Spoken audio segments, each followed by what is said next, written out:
In the winter of 1991, at the height of Guns N' Roses' global domination, Axl Rose walked into the Rainbow Bar and Grill on Sunset Strip, looking like a man who had everything but owned nothing.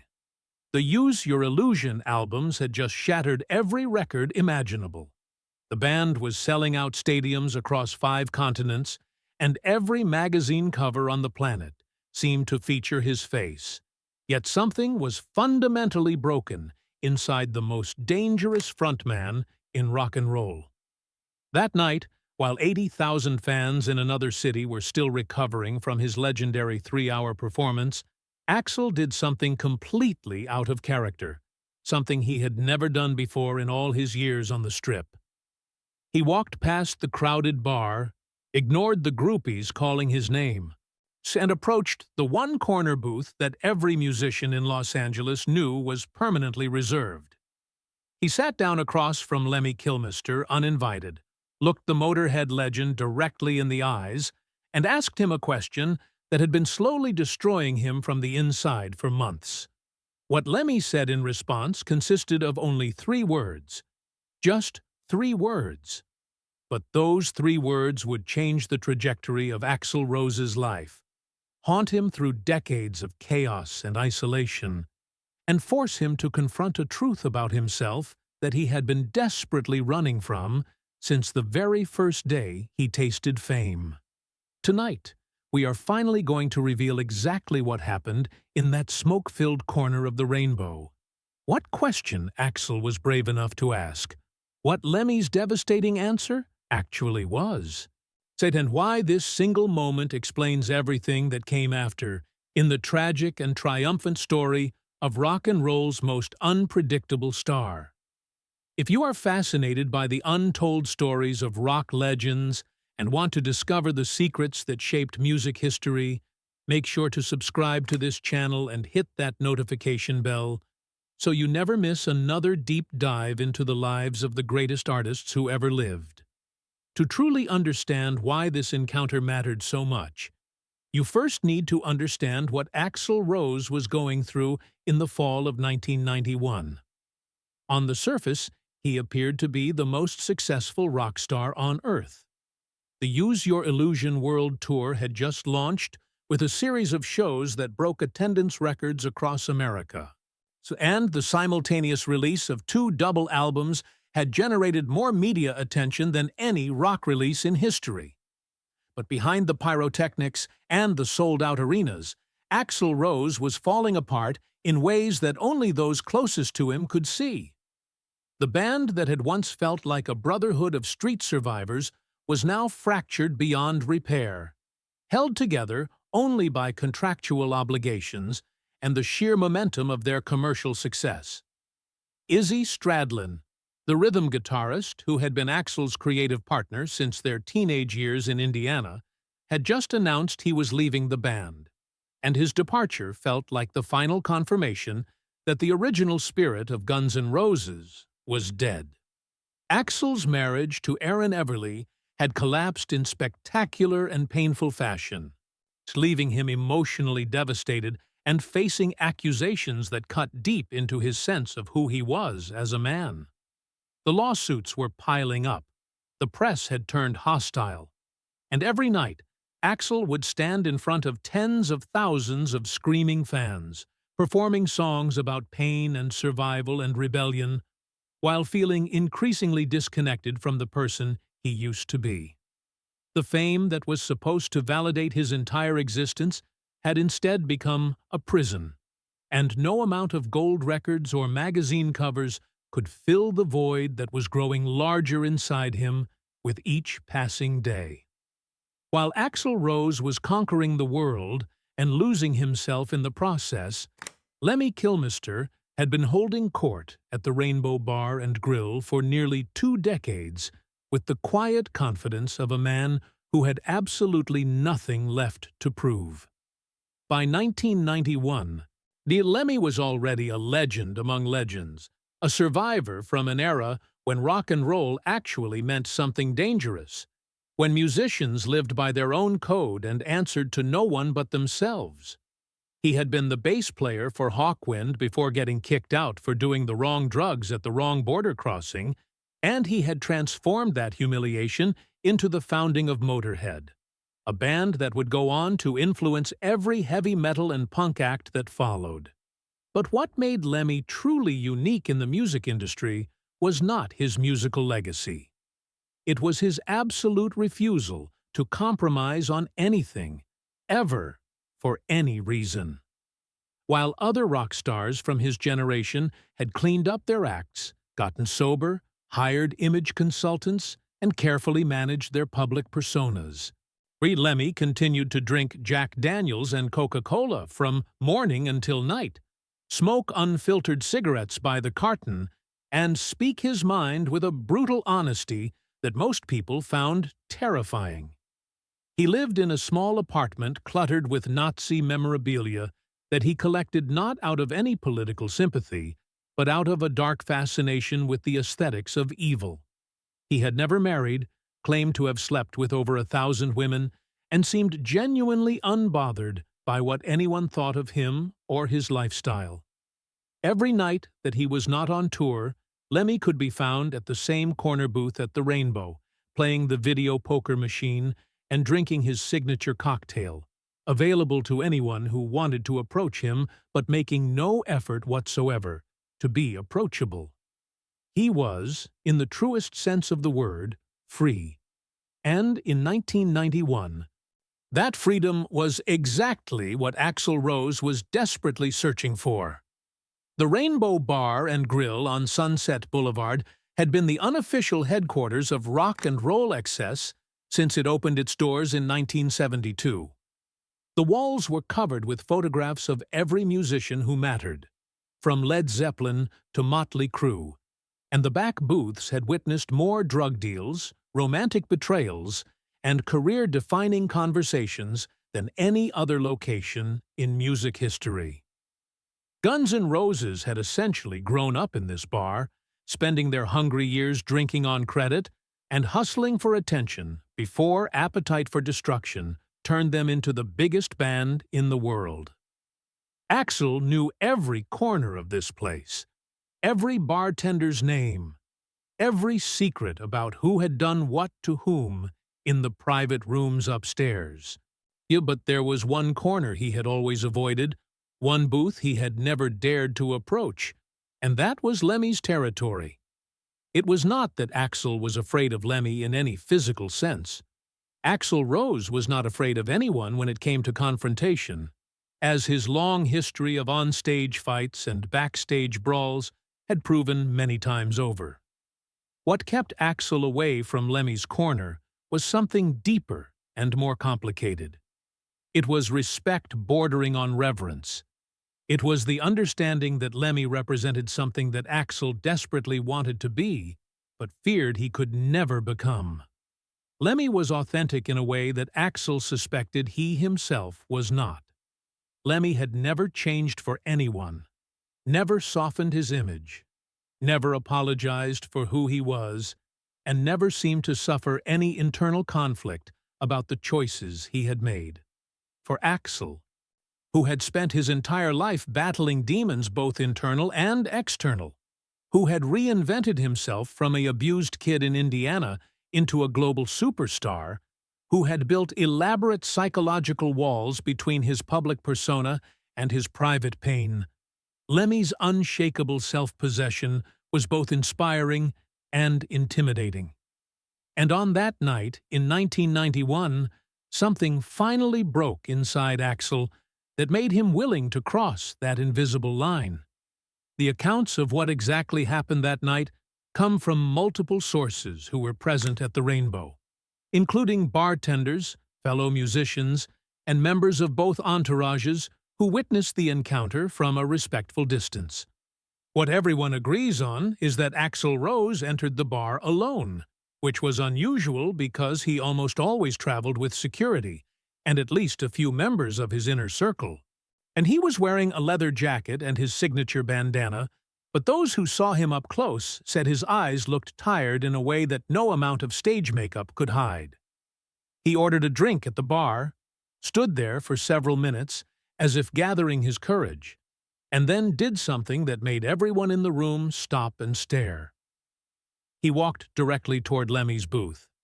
Lemmy, who had been focused on his video poker game, looked up as Axl approached, but did not stand or offer any greeting beyond a slight nod of acknowledgement. Axl slid into the booth across from him without asking permission, a boldness that would have gotten most people thrown out of the bar on the spot. For a long moment, neither man spoke. The jukebox was playing something by AC/DC, and the smoke from Lemmy's cigarette curled between them like a barrier waiting to be crossed. And then Axl asked his question. The exact wording has been reported differently by different witnesses, but the essence of what he asked was this: how do you do it? How do you stay true to yourself when everyone around you is trying to change you?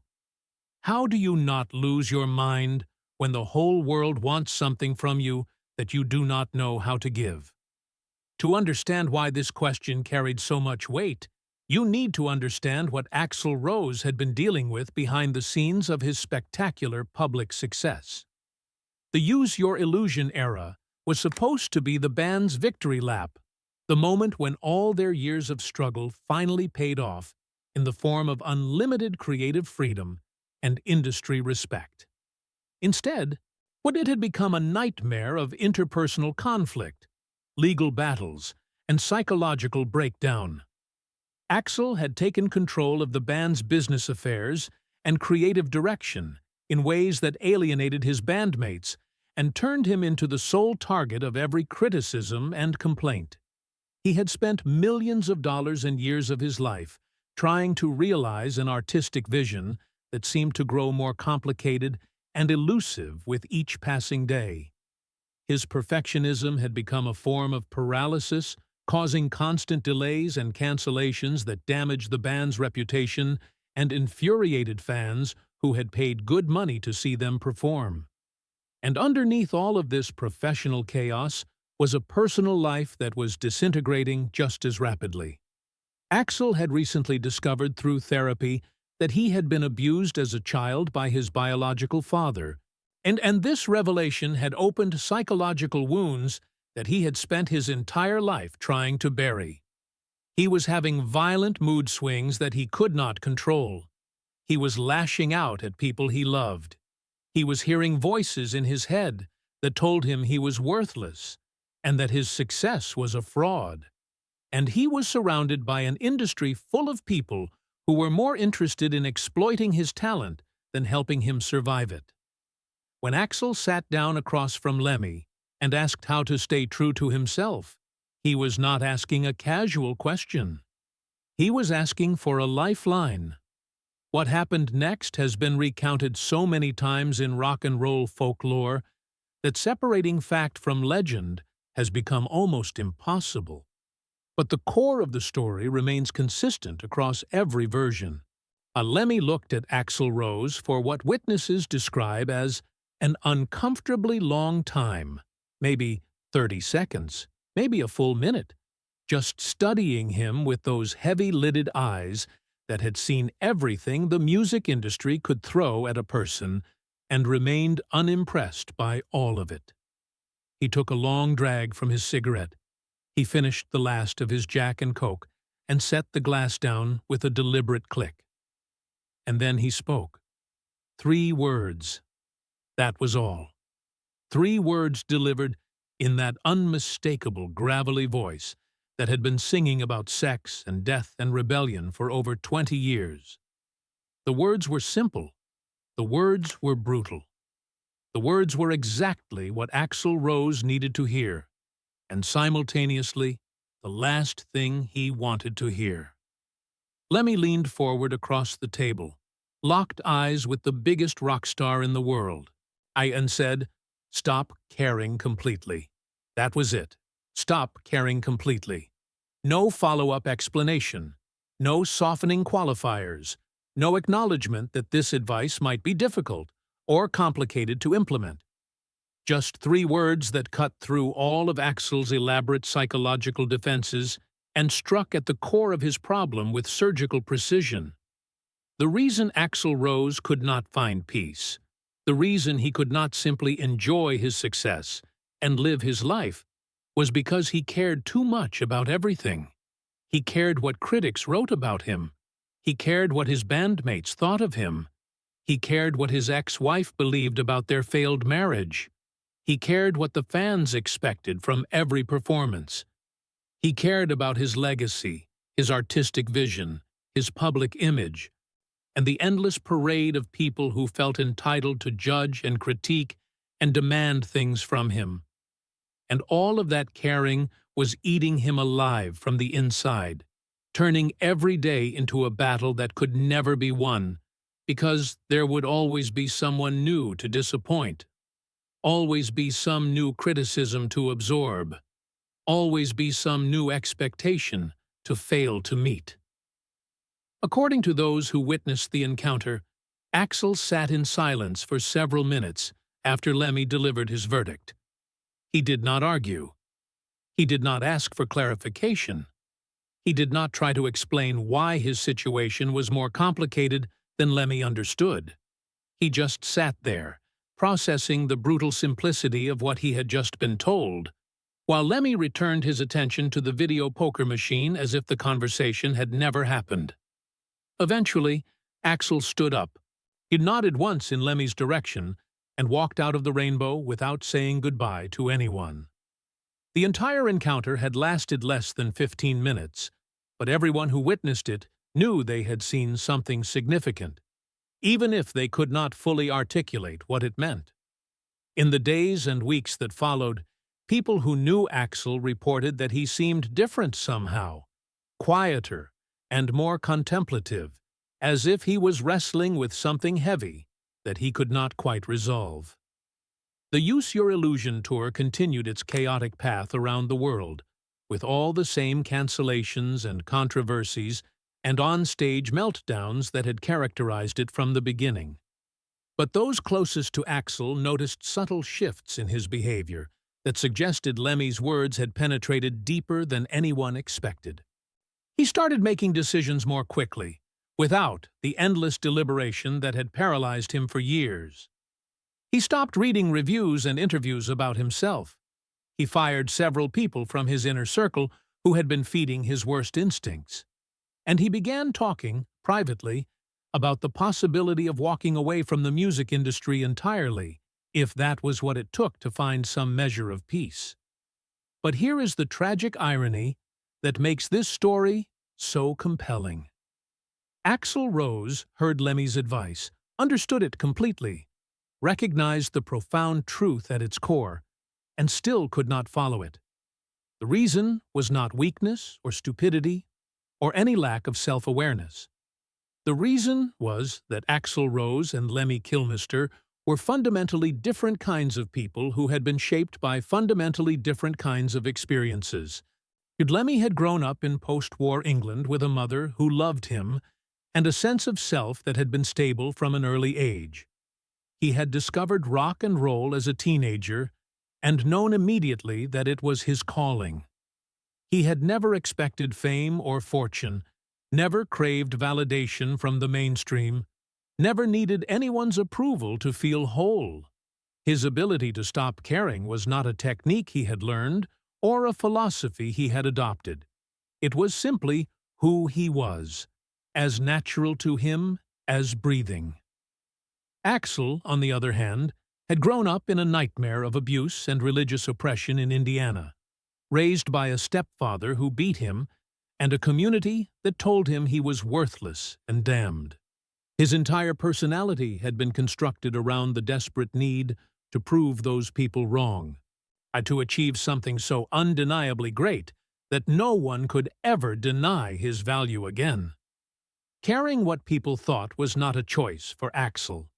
It was the engine that had driven him out of Indiana, through the dangerous streets of Los Angeles, into the recording studio, and onto the stages of the world. Without that burning need for validation, without that constant awareness of what others expected and demanded, Axl Rose might never have become Axl Rose at all. Lemmy's advice was perfect, but it was perfect for someone who was not Axl Rose. The years after this encounter seemed to confirm both the wisdom and the impossibility of Lemmy's three-word prescription. The original Guns N' Roses lineup fell apart completely within 2 years of that night at the Rainbow, as one member after another departed, and Axl found himself holding the remains of a band that existed more in legal documents than in creative reality. The next album, which Axl spent over a decade and millions of dollars trying to perfect, became the most notorious example of rock and roll perfectionism gone wrong. An endless project that seemed to exist mainly as a way for Axl to avoid ever having to face judgment again. He disappeared from public life almost entirely, becoming a recluse who rarely left his Malibu mansion and refused almost all interview requests. And yet, during this same period, Lemmy continued exactly as he always had, touring with Motorhead year after year, releasing album after album, drinking at the Rainbow night after night. Completely unbothered by the changing trends of the music industry or the opinions of critics who occasionally remembered he existed. He never got rich the way Axl did, never achieved that level of mainstream success, but he also never suffered from the paralysis and isolation that turned Axl's victory into a kind of prison. Two different men, two different approaches to the same fundamental problem of how to survive fame without losing yourself, and two completely different outcomes. By the time Guns N' Roses finally reunited in 2016 with most of its original members, Axl Rose had clearly undergone some kind of transformation. He was heavier, older, and seemingly more at peace than he had been during the band's original run. He showed up to concerts on time, treated his bandmates with respect, and even began accepting invitations to sing with other artists in ways that would have been unthinkable during his reclusive years. Those who knew him well said that somewhere along the way, Axl had finally found a version of what Lemmy had been talking about. Not a complete cessation of caring, because that was never going to be possible for someone with Axl's psychological makeup, but a more sustainable relationship with his own need for approval. He had learned to care less about the things that did not matter, and more about the things that did. He had stopped trying to control every aspect of his public image and started focusing on the music itself. He had, in his own imperfect way, taken Lemmy's advice and adapted it into something he could actually live with. Tragically, this transformation came too late for Axl to ever thank Lemmy in person. Lemmy Kilmister died on December 28, 2015, just 4 days after his 70th birthday, after receiving a terminal cancer diagnosis only 2 days before the end. The rock world mourned him as one of the last authentic voices of an era that was rapidly fading into history, and Axl Rose was among the many musicians who paid tribute to his memory. But what Axl said privately to those closest to him was something more personal and more revealing. He said that Lemmy was one of only a handful of people in his life who had ever told him the truth without any agenda behind it. He said that 3 words in a bar, 25 years earlier, had done more to help him understand himself than years of expensive therapy.